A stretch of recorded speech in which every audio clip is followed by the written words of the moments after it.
श्री रामचंद्र कृपालु भज मन हरण भव भय दारुणम। नव कंज लोचन कंज मुख कर कंज पद कंजारुणम।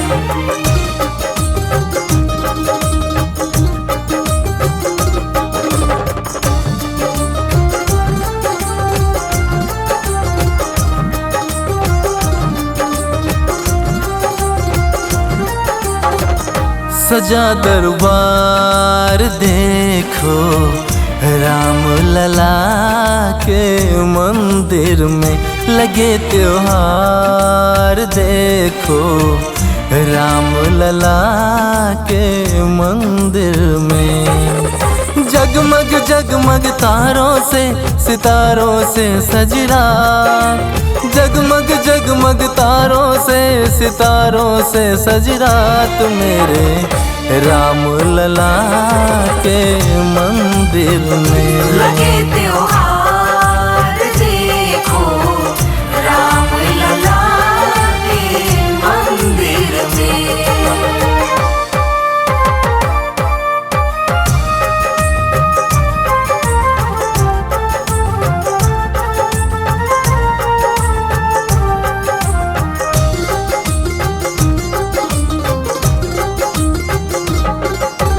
पूरब पश्चिम उत्तर दक्षिण चार दिशाएं हैं, सबने राम प्रभु के शरण में डेरा डाले हैं। सबने राम प्रभु के शरण में डेरा डाले हैं। हाँ, पूरब पश्चिम उत्तर दक्षिण चार दिशाएं हैं, सबने राम प्रभु के शरण में डेरा डाले हैं।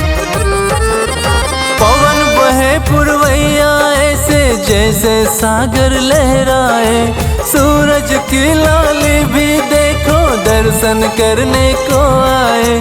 गंगा की निर्मल धारा भिगाते राम का सार मेरे राम लला के मंदिर में। लगे त्योहार देखो राम लला के मंदिर में।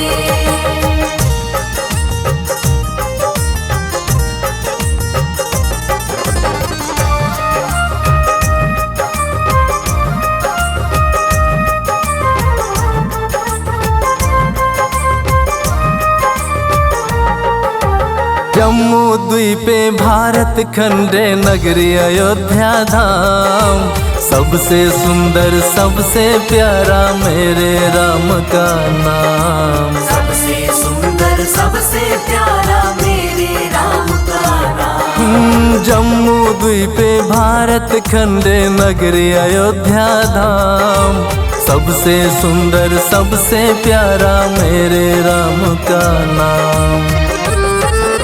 नीले गगन की चादर माँ की आंचल जैसे है खिलता, श्री राम के नाम से जग में सबको खुशियाँ है मिलता।